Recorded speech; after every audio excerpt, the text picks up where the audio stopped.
The esoteric anatomy, the body, mind, and consciousness.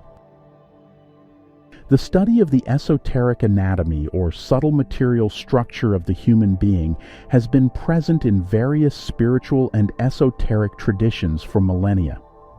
These traditions describe layers of human existence beyond the physical, using different terminologies, concepts, and frameworks, yet pointing to a shared understanding of the multidimensional nature of the self. One of the earliest systematic descriptions of the subtle layers of human existence appears in the Taittiriya Upanishad 2.1 to 2.5, and the Sarvasara Upanishad, where the human being is described as consisting of 5 koshas, sheaths.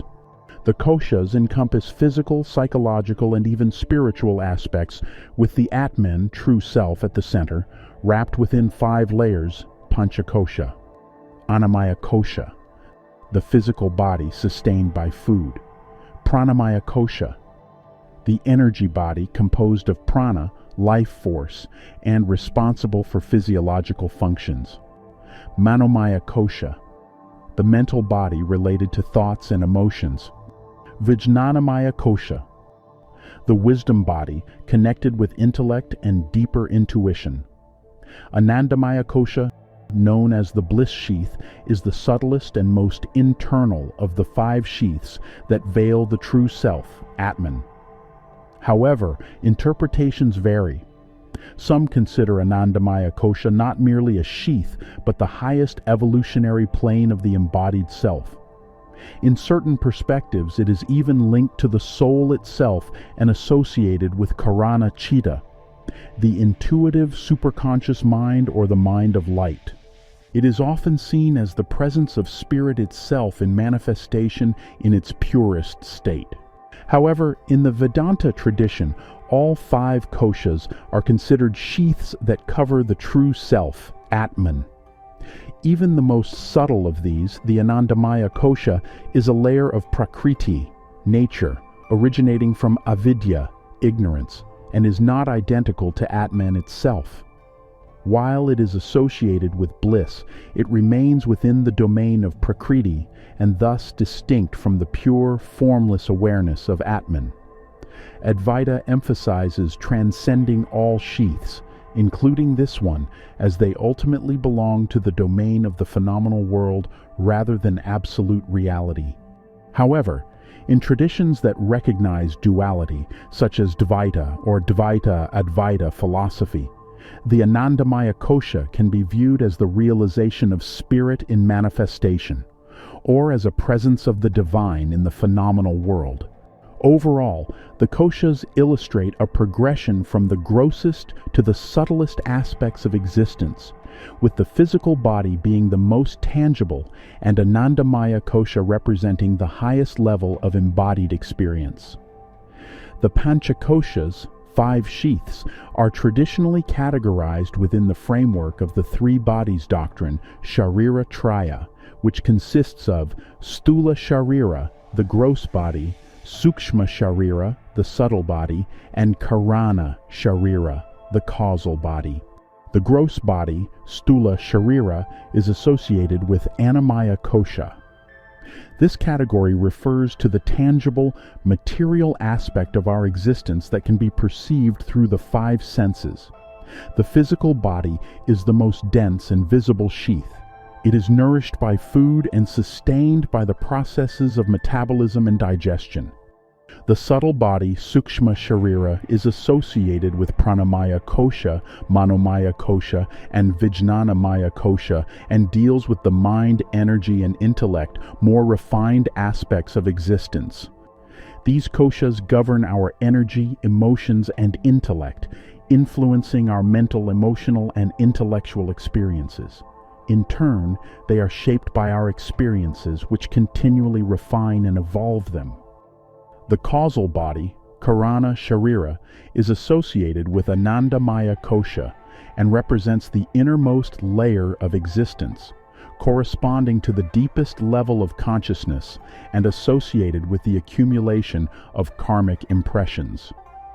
In certain Vedantic schools, this body is considered the seat of avidya, ignorance, where the individual remains unaware of their true nature. From this state of ignorance, the cycle of creation continues, with the causal body being the source of the generation of the subtle and physical bodies according to karmic impressions. Thus, in Advaita philosophies, which perceive the world as an illusion, the cause of the illusion of perception of the material and subtle worlds is found in the causal body. In contrast, other schools of thought, which accept the reality of Prakriti, nature, associate the causal body with bliss and a higher level of consciousness. From this point of view, the causal body utilizes the subtle and gross bodies to manifest the divine intention in creation and is not a mistake caused by ignorance. The division into three bodies, gross, subtle, and causal, helps to organize the five koshas and provides a more comprehensive understanding of the human being as a multidimensional system that extends beyond the physical plane. The gross and subtle layers are subject to change and transformation, while the most subtle body, causal, serves as the subtlest sheath of individuality, persisting through cycles of birth and death. However, in the traditions of Vedanta, even the causal body is not the true self, Atman.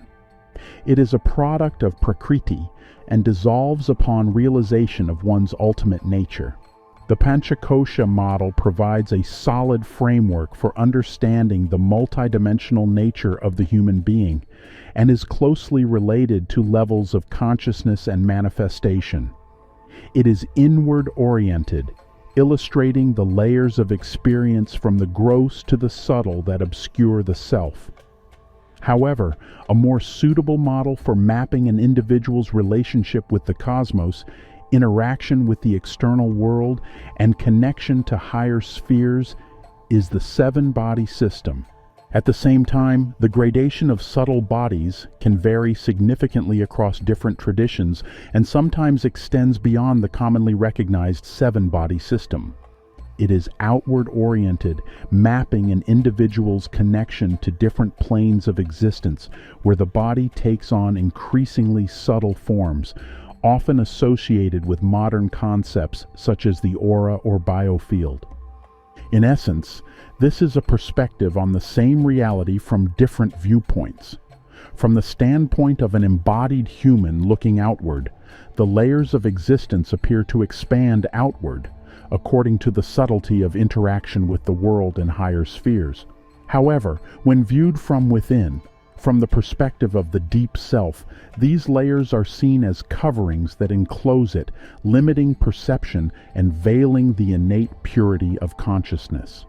Although the Panchakosha model can, in principle, be related to other systems, including the chakras and subtle bodies, this model is more experiential, how we perceive our reality, and the depiction of the koshas traditionally follows an inward-oriented progression, from Annamaya kosha, physical body, as the outermost layer to Anandamaya kosha as the innermost, concealing the Atman, true self.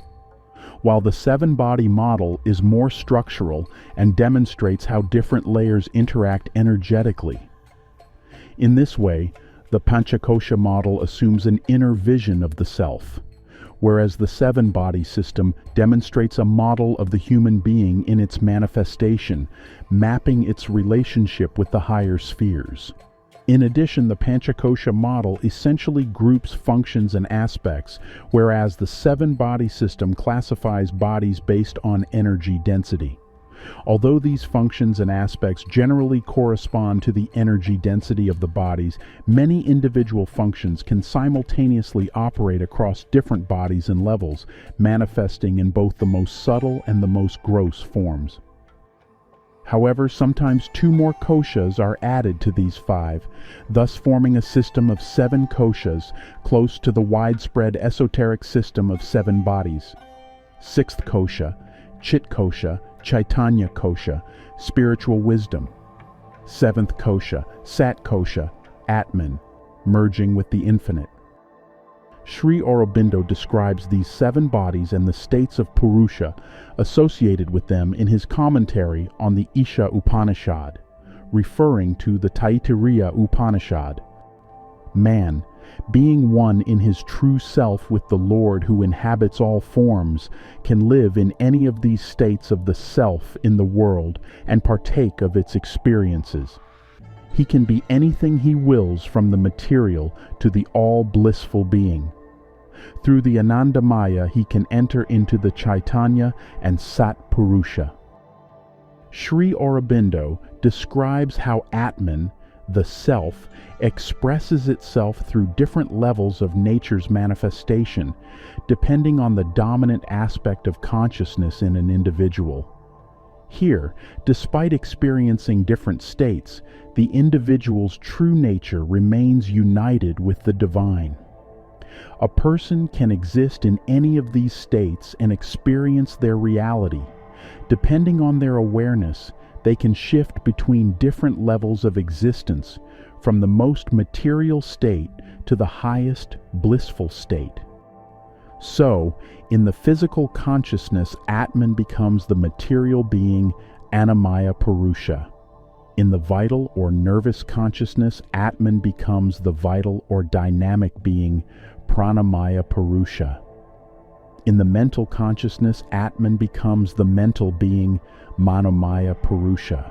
In the supra-intellectual consciousness, dominated by the truth or causal idea, called in Veda Satyam, Ritam, Brihat, the true, the right, the vast, Atman becomes the ideal being or great soul, Vijnanamaya Purusha or Mahat Atman. In the consciousness proper to the universal beatitude, Atman becomes the all-blissful being or all-enjoying and all-productive soul, Anandamaya Purusha. In the consciousness proper to the infinite divine self-awareness, which is also the infinite all-effective will, Chit Tapas, Atman is the all-conscious soul that is source and lord of the universe, Chaitanya Purusha. In the consciousness proper to the state of pure divine existence, Atman is Sat Purusha, the pure divine self. However, moving from the system of koshas, we will transition to the more widely recognized model of the 7 bodies in the West, while also attempting to explore it deeply by connecting and drawing parallels with various systems of subtle bodies, chakras, and consciousness. The 7-body system primarily comes from theosophical and Western esoteric teachings, which were influenced by Eastern concepts but are not an explicit part of traditional yogic or Vedantic philosophy. The 7-body model draws heavily on Shaivite, Tantric, and Vedantic concepts, such as the chakra system and the idea of koshas, which describe different aspects of human experience and the layers of the self. The commonly encountered sequence of the 7 bodies is as follows: 1. The physical body, gross body. 2. The etheric body. 3. The astral body. 4. The mental body. 5. The causal body, spiritual body. 6. The Buddhic body, cosmic body. 7. The Atmic body, nirvanic body. To illustrate the interaction of different aspects from various systems, we will also use the 7-chakra model. 1. Muladhara, root chakra.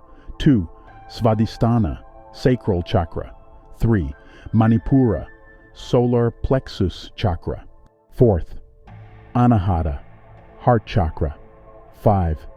Vishuddha, throat chakra. 6th. Ajna, third eye chakra. 7. Sahasrara, crown chakra. Also, considering these models, we will use the Antahkarana model, the inner instrument of the mind, since I consider it rather crude and incomplete to study the system of subtle bodies without taking into account the aspects of consciousness and mind, which should not be separated from the holistic concept of the human being formed by the union of Purusha, consciousness spirit, and Prakriti, nature. As we may already know from my other videos, the Antahkarana model is the inner instrument of consciousness, comprising manas, the mind, buddhi, intellect and discernment, ahamkara, the sense of self, and chitta, the storehouse of impressions and subconscious activity.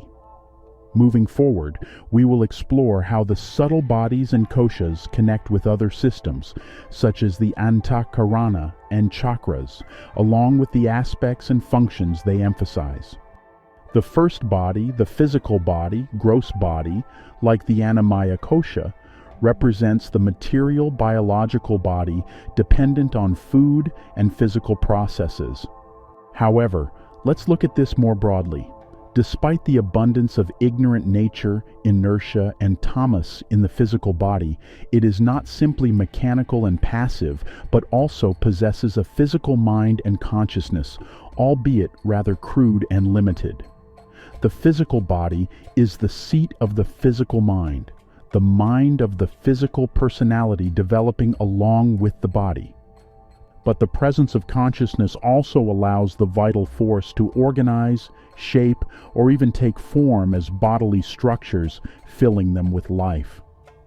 The interaction of consciousness and force is the very basis of the entire phenomenal world, including the physical body. It is this vital force which animates the body that is directly connected to the next body, the etheric body, the source of the vital energies that sustain the physical form. The second body, the etheric body, corresponds to the pranamaya kosha and is responsible for vital energy, prana. It acts as an intermediary between the physical body and the subtle realms, channeling life force energy to sustain bodily functions and maintain balance in the energetic system. The etheric body is considered the first subtle body, existing as an energetic double of the physical body. However, it is often described not just as a double, but also as a blueprint or matrix that guides the formation, maintenance, and energy circulation of the physical body. Although chakras are commonly described as corresponding to specific subtle bodies, it is believed that all 7 chakras are closely connected and located in the etheric body itself, and through it, they interact with each other and with the other subtle bodies. Thus, chakras can be understood as information energy portals that serve as points of interaction between the etheric body and other bodies. Prana flows through the nadi channels and crosses the chakras within the etheric body, facilitating energy exchange between the physical plane and higher levels of existence, linking the physical, astral, mental, and spiritual dimensions. In a broader sense, prana is the universal life force, the animating principle that functions as an expression of Shakti, dynamic energy, which underlies all movement and manifestation, including the koshas, subtle bodies, and more generally, both the manifested subtle and material worlds. The boundaries of the subtle bodies are not rigid like physical walls. They are fluid, dynamic, and interpenetrating, shaped by the quality and movement of Shakti as it interacts with Chaitanya or Chit, pure consciousness. Prana is a key dynamic force in the formation and functioning of the subtle bodies, representing only one aspect of Shakti, which is in constant interaction with consciousness. In embodiment, consciousness, Chit, is usually considered to take the form of Chitta, the conditioned mind, which itself becomes a form of Shakti, Chitta Shakti, in manifestation. In Yoga and Vedanta, 3 primary aspects of Shakti are distinguished in a person: Prana Shakti, Chitta Shakti, and Atma Shakti. These reflect different levels of energy expression, where Prana Shakti is the life force, Chitta Shakti is the mental force, and Atma Shakti is the subtlest form of energy, directly linked to the self, Atman. Within the structure of the human being, these Shaktis correspond to different aspects and areas of localization in the subtle bodies and energy centers, arranged in an ascending order relative to the physical body. They can also be correlated with the Panchakosha model, where Anandamaya kosha is associated with Atma Shakti, spiritual force. Manomaya kosha and Vijnanamaya kosha are associated with Chitta Shakti, mental force. Pranamaya kosha functions as the shell for Prana Shakti, which in turn is typically divided into the 5 prana vayus, vital winds, though we will not explore their details today. However, we note that they represent 5 vital currents or subdivisions of pranic energy, circulating within the etheric body and governing physiological and energetic functions in the body. Also, prana, the life force within the nervous system, serves as the primary instrument of mental consciousness. It enables the mind to receive impressions from the physical world through the senses, sight, hearing, smell, touch, and taste, and to respond through speech and the other organs of action. The proper functioning of all these faculties relies entirely on this dynamic life energy. So, we can draw parallels between the etheric body and pranamaya kosha, as both are closely related to the pranic system. But let us also pay attention to the chakras. Although the first chakra, the Muladhara chakra, is often associated with the physical body, it must be understood that it is actually part of the etheric body, the energetic double of the physical body. And through this subtle medium, it influences certain functions of the physical body, as do all the other chakras. In this context, Muladhara corresponds to physical consciousness, not to the physical body itself. Physical consciousness refers to the awareness of bodily functions, instincts, and sensory experiences. However, Muladhara also plays a foundational role in shaping the material composition of the body. While it is not itself a material structure and does not exist on the physical plane, its subtle energy influences the formation and organization of the physical body. Therefore, in various interpretations, Muladhara can be attributed to both the physical body and the etheric body, the latter perhaps being a more accurate formulation. In addition to its association with Muladhara, the etheric body is also closely related to the Svadhisthana chakra, sacral chakra, due to its role in vital energy circulation, and to the Manipura chakra, solar plexus chakra, recognized as a center of pranic energy. However, in a broader sense, the etheric body is connected to the entire human chakra system.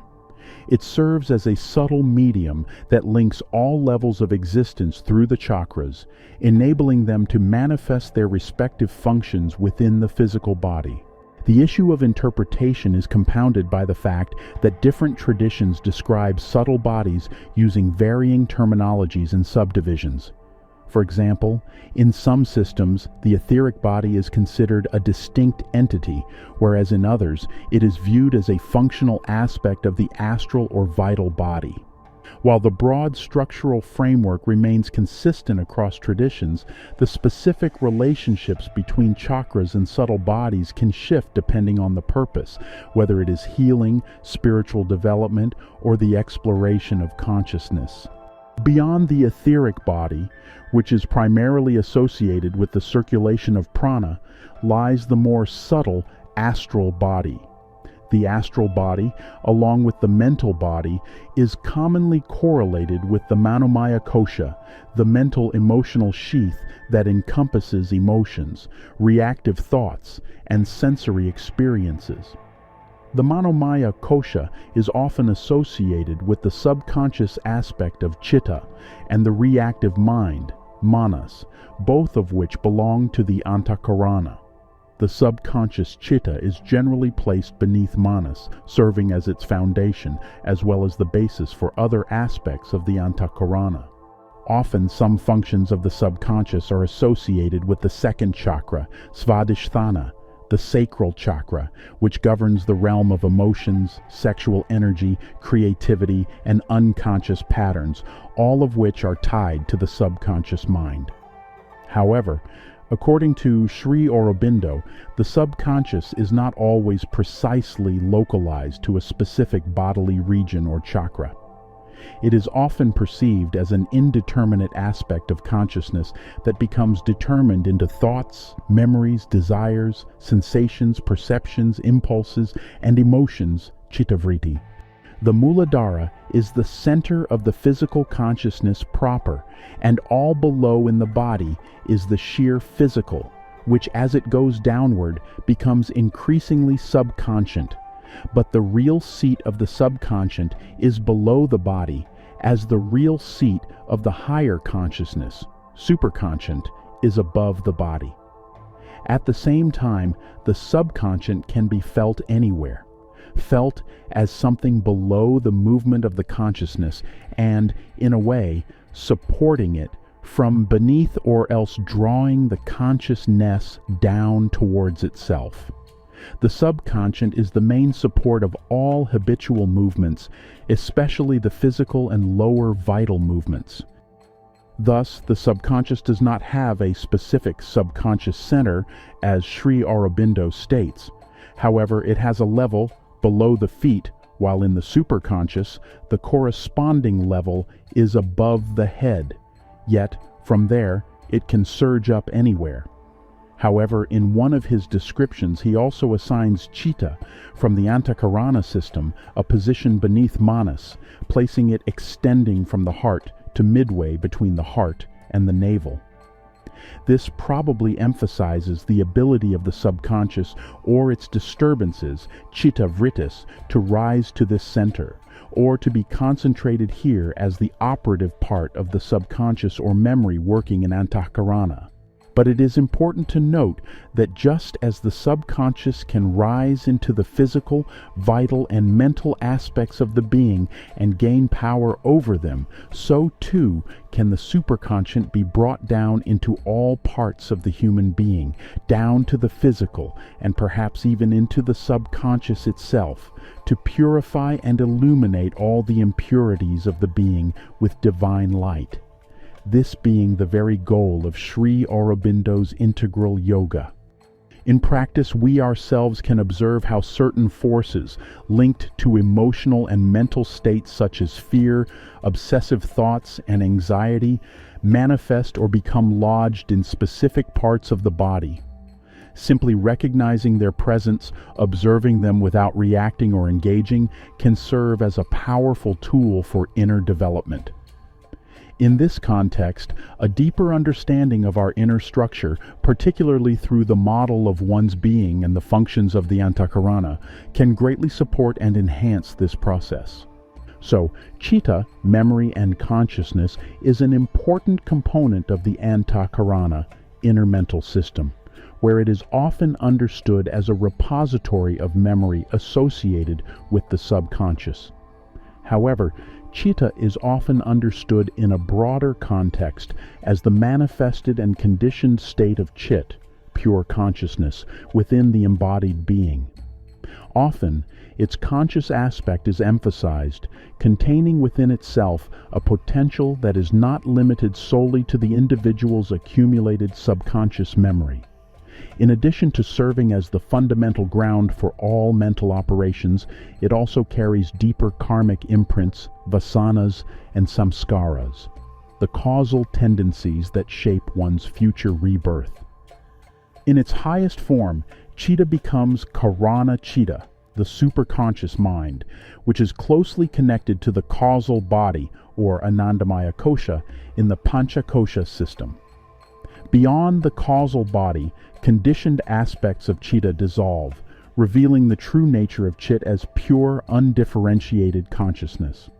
However, in its limited and localized form, chitta can be karya chitta, associated with the physical existence of the body and attributed to the domain of the manomaya kosha. Here, it functions primarily as memory and the subconscious, governing habitual thought patterns, emotional responses, and sensory experiences tied to temporary bodily existence. The lower mind, manas, one of the aspects of the Antahkarana system, is typically associated with the manomaya kosha. In the five kosha system, the manomaya kosha often represents the lower faculties of the Antahkarana, while buddhi, higher intellect, and ahamkara, ego, are more commonly identified as part of the vijnanamaya kosha. Manas is the lower animal sensory mind within the Antahkarana system, associated with processing sensory input, emotional responses, and reactive thoughts. It is Udana Vayu, one of the 5 prana vayus, that is most closely connected with Manas. It nourishes thinking and memory while also activating the sense organs, enabling us to hear, see, and smell.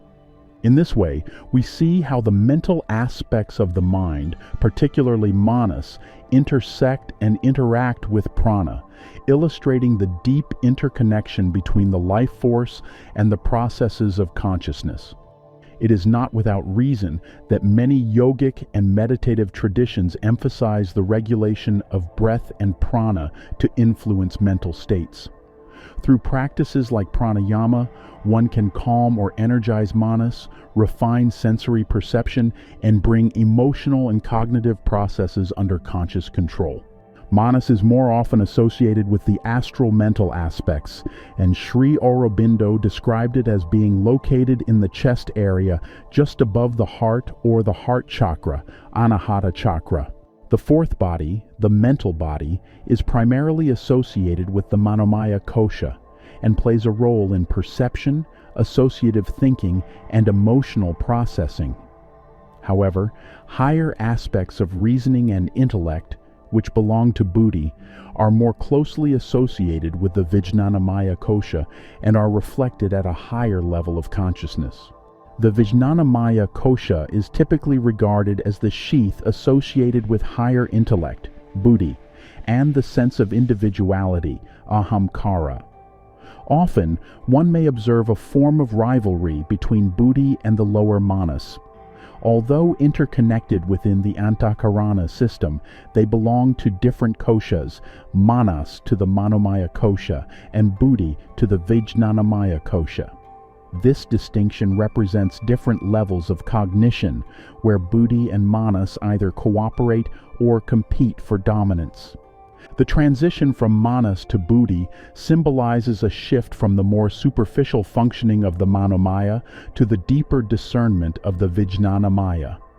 However, for buddhi to fully assume its guiding role, it must be purified of all tendencies that render it subordinate to the sensory and reactive impulses of manas. In ordinary human experience, buddhi often operates as a secondary power, more refined yet still dependent on the lower instrument of manas. So, the ordinary type of mind which man possesses is still a half-enlightened physical or sense mentality, yet buddhi holds the potential to detach itself from its habitual preoccupation with external objects and desires, and then can it function as an instrument of self-knowledge, not bound by the limitations of the lower mind. Buddhi and ahamkara are generally assigned to the fourth sheath, vijnanamaya kosha, in the Panchakosha model, but in the 7-body system, they are usually located significantly above, aligning with the Ajna chakra, 6th chakra, and corresponding to the 6th body, the buddhic body.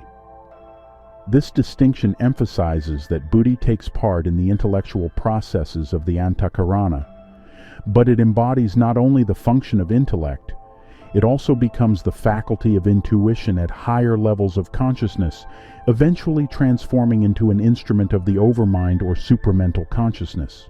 Buddhi functions as part of the mind system, and in that role is situated within the vijnanamaya kosha as a higher continuation of the mental apparatus following the manomaya kosha. It is more refined than manas, but still involved in thought processes and dualistic cognition. In this context, buddhi serves as an instrument of the subtle body and is often subordinate to manas, influenced by its sensory impressions and reactive tendencies. However, in the buddhic body, the purified buddhi takes on the role of a guide to spiritual intuition. So, buddhi is a function that evolves and purifies.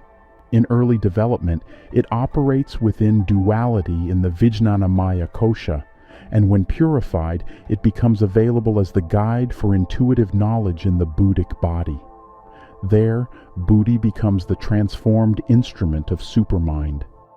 By contrast, the causal body represents a deeper principle, the seat of the Gnostic soul, Jiva or Karana Purusha, and bliss being.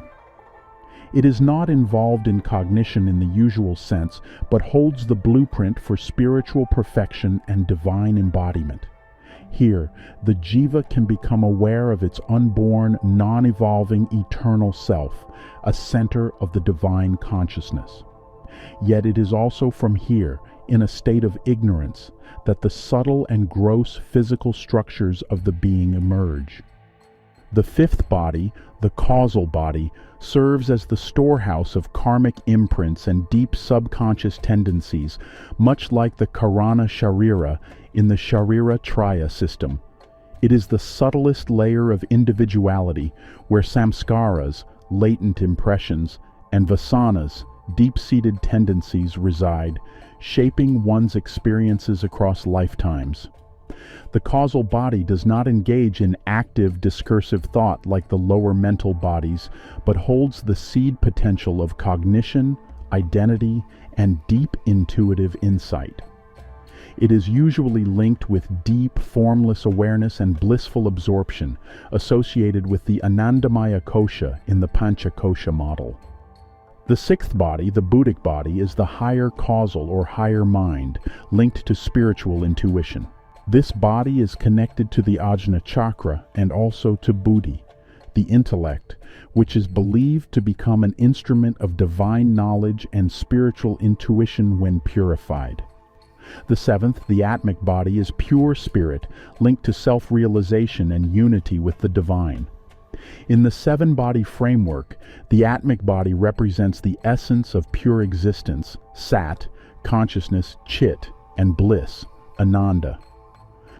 The Atmic body is understood to transcend the limitations of both the physical and subtle bodies, representing the realization of the self, Atman, beyond the domain of Prakriti. It is important to emphasize that there are numerous interpretations regarding the interconnection and localization of different aspects of the Antahkarana, and these variations likely reflect the way different traditions conceptualize and engage with various aspects of the Antahkarana in practical methods, whether through bhakti, jnana, raja, or karma yoga. Some traditions emphasize the role of buddhi as the guiding instrument, while others focus on the purification of chitta, or the transcendence of manas.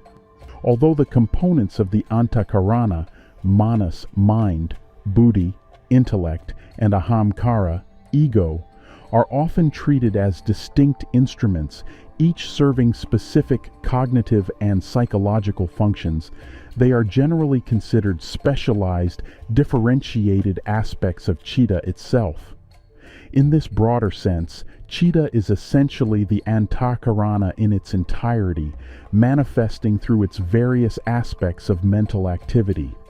The role of all components of the mind, Antahkarana, is interconnected, as they do not exist in isolated layers, but rather as part of an integrated continuum where higher aspects can permeate and influence the lower ones.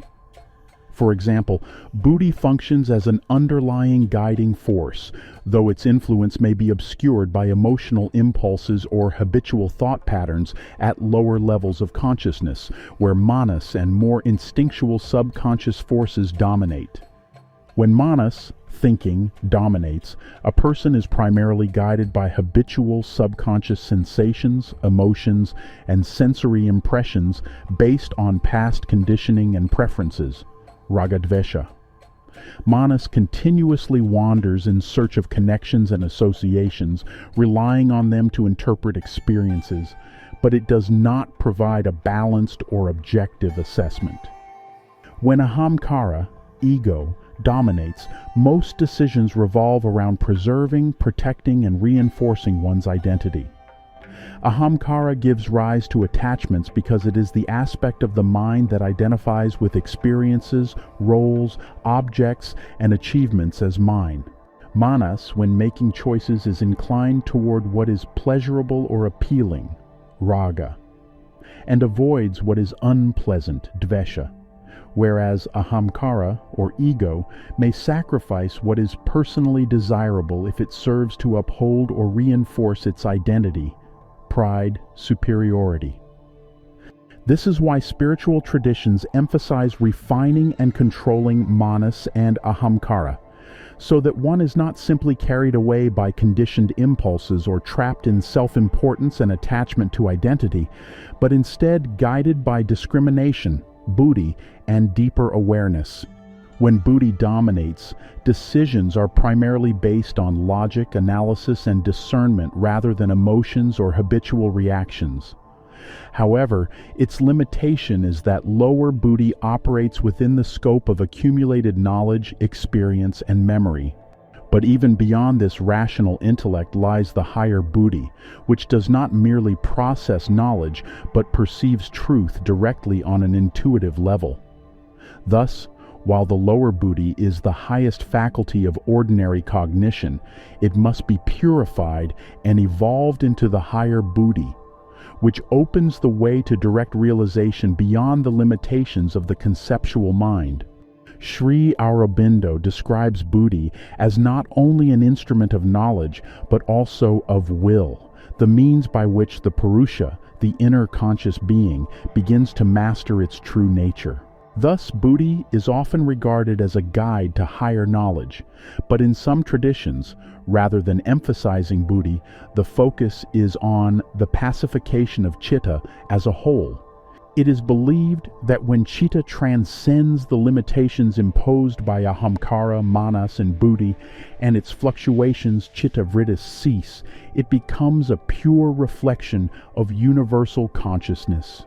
In such a state, chitta reveals the unity of all existence beyond the confines of the individual self.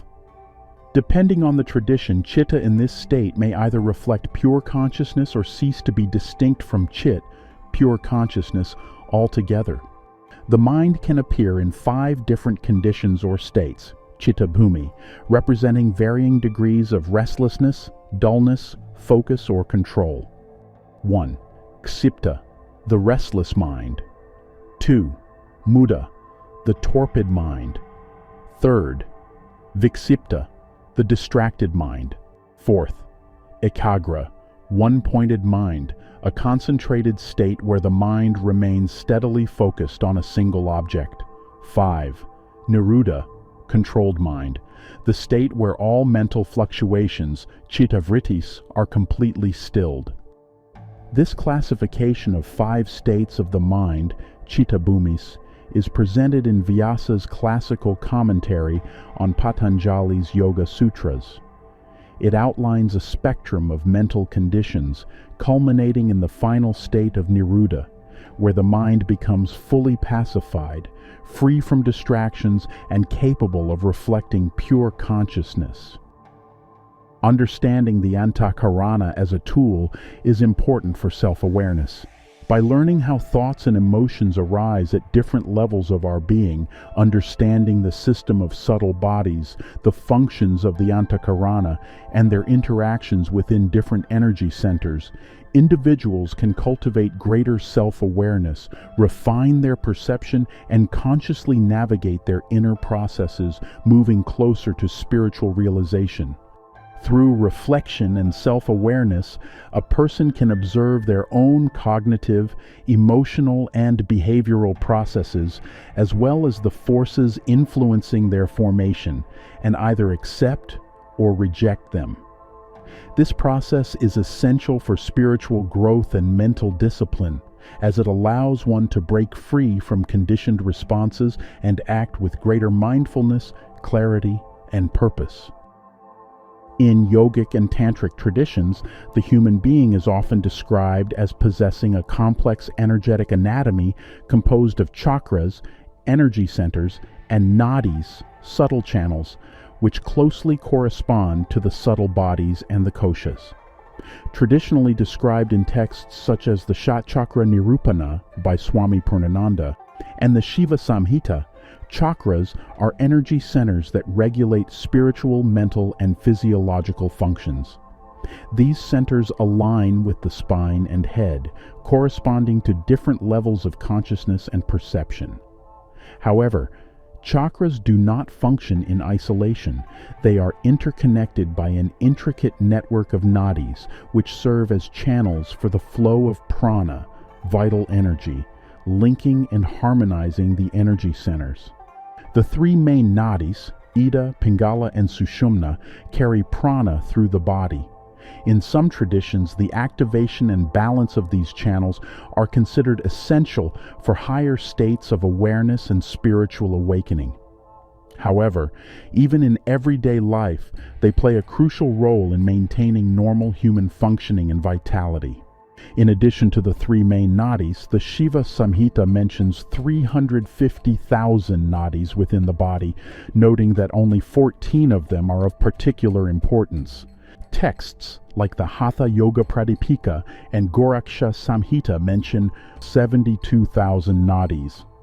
These figures should lead us to the understanding that the widely popular model of 7 bodies, 7 chakras, and 3 nadis is, in fact, a simplified version of the complex structure of the multidimensional human being. In fact, understanding such a slightly simplified model is often sufficient for the tasks of a yoga practitioner. Similarly, the subtle bodies of humans, such as the 7 subtle bodies, are sometimes divided into even smaller parts, categorized by color, vibrational characteristics, or specific functions, though the fundamental structure usually remains unchanged. Thus, in some studies, a certain part or range of the subtle body may be described as a separate shell, while in others, usually various shells may be combined into one. For example, Enneoanatomy identifies 15 subtle bodies, further subdividing the mental and spiritual bodies based on their functional characteristics. Likewise, while the 7 primary chakras are the most widely recognized, many other additional energy centers are described in the human body, as well as sometimes outside of it. Different traditions describe varying numbers of chakras, sometimes adding chakras above the head, transpersonal, or below the feet, subpersonal. Beyond the primary chakras in the human body, numerous secondary energy centers exist in different parts of the body, but they are often overlooked in many systems due to their lesser significance. These smaller chakras interact with the 350,000 or 72,000 nadis, forming a complex network that regulates the flow of prana and influences various physical, mental, and spiritual processes. So, there are often 114 chakras mentioned in yogic traditions, of which 7 are major chakras, 21 are minor chakras, and 86 are microchakras. 112 of them reside within the body, while the other 2 are outside the body. However, this is not the limit. Modern research in this field suggests the existence of thousands of chakras, intricately linked to the physiological and energetic functions of the body. Beyond the primary 7 chakras, there are numerous secondary and tertiary energy centers associated with every joint, organ, and gland, regulating subtle flows of energy and influencing both physical health and mental states.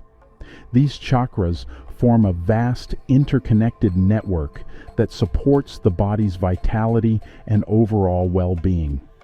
The chakras, as we discussed earlier, interact with the subtle bodies and are associated with certain energetic and physiological functions. However, the chakras are essential to understand not only in terms of physiological functions and subtle energy flow, but also in relation to levels of human awareness and psychological processes. Sri Aurobindo, in Letters on Yoga, compares the 7 chakras with progressive stages of awareness as follows. The Muladhara governs the physical down to the subconscious. The abdominal center, Svadhisthana, governs the lower vital. The navel center, Nabhipadma or Manipura, governs the larger vital. The heart center, Hritpadma or Anahata, governs the emotional being, and the throat center, Vishuddha, governs the expressive and externalizing mind. The center between the eyebrows, Ajna Chakra, governs the dynamic mind, will, vision, mental formation. The thousand-petaled lotus, Sahasradhala, above commands the higher thinking mind, houses the still higher illumined mind, and at its highest opens to the intuition through which or else by an overflooding directness the overmind can have with the rest communication or an immediate contact. Many spiritual traditions also describe planes of existence which are directly linked to human consciousness and energy structures. In Hinduism and yoga, the concept of lokas, planes of existence, describes different realms of being, from the earthly plane, Purloka, to higher spiritual realms, Satyaloka. Some Buddhist cosmological texts also outline multiple heavens and realms, such as the Deva realms and the Pure Lands, which align with different states of consciousness. Many spiritual movements and philosophical systems in India, such as the various Sant traditions and Sri Aurobindo's integral philosophy, present their own models of reality structured into planes of existence. These planes correspond to different levels of consciousness and the potential to interact with them, either through subtle bodies, koshas, energetic centers, chakras, or through consciousness itself and expanding its perceptual capabilities. But regardless of the emphasis on the chakra system, bodies, or the architecture of the planes, they are all interconnected in one way or another and interact with each other to organize the integral human being. While there may be minor differences between the structures of the planes of existence in different traditions, they largely describe a fundamentally similar system of planes, differing primarily in their categorization. Some traditions distinguish multiple subtle planes, while others consolidate them into broader categories. However, despite differences in the number or classification of planes, their fundamental structure remains largely consistent across traditions. And in essence, these systems often mirror the structure of subtle bodies, with each plane corresponding to a specific level of consciousness, beginning from the physical plane and progressing through the various subtle and spiritual planes. Ultimately, these systems tend to culminate in the concept of a source, which may be understood as the absolute or the divine consciousness, representing the highest plane of existence beyond the realm of individual experience. It is important to understand that these planes of existence, energy channels, chakras, and subtle material structures are not separate or independent, but are interwoven aspects of a unified esoteric anatomy. Together, they form a holistic system that integrates consciousness, subtle physiology, and energetic structures with both the physical existence of the human being and the universe itself. Different traditions approach this structure from various perspectives, some emphasizing consciousness and perception through the planes of reality, others focusing on the energy body, chakras, or nadis. But collectively, they describe a single, multidimensional human system. In this way, the microcosm of the human being, expressed through energy centers and subtle material formations, mirrors the macrocosmic order manifested in the planes of existence, forming a unified microcosm-macrocosm system. Throughout many spiritual and philosophical traditions, the human being is regarded as a microcosm, a reflection of the macrocosm, the vast structure of existence. Just as the cosmos consists of both dense and subtle realms, so too does the human system, demonstrating a fractal-like correspondence between individual and universal structures. In Hindu traditions, the microcosmic system of the human being is often described as Pindanda, Andapinda or Kshudra Brahmanda, the small egg within Brahmanda, the cosmic egg. Brahmanda refers to the vast cosmic manifestation that encompasses all planes of existence, from the gross material worlds to the highest spiritual realms, and represents the totality of the universe. Just as Brahmanda contains numerous lokas, worlds, tattvas, principles, and energies governed by divine intelligence, so too does Pindanda reflect this structure within the human system, extending beyond biological forms and mere physical representation. While the Pindanda in Hindu metaphysics describes a microcosmic cosmic egg containing multiple layers of consciousness, modern metaphysical interpretations, often drawing upon the research of biophysicists, depict the human energy system within a toroidal field, a self-sustaining energy loop flowing through the central axis and looping around the body, forming an egg-shaped structure. The toroidal model reflects the symbolic Pindanda model, a contained yet dynamic system of nested energies and awareness, linking the individual with the cosmos. These concepts emphasize that just as the universe unfolds through multiple planes of reality, from the gross to the most subtle, so too does the human structure reflect these same layers within its energy centers, nadis, and subtle bodies. This parallel structure suggests that by understanding and refining the microcosm within, one can come into harmony with the greater cosmos, ultimately realizing the unity between the self and the universal order. In this view, the macrocosmic structure of reality and the microcosmic structure of the individual are not separate, but rather two perspectives on the same underlying unity. Through deeper self-awareness and spiritual practice, one can recognize this intrinsic unity, bridging the apparent divide between the inner world of the self and the vast structure of the outer world and the universe itself.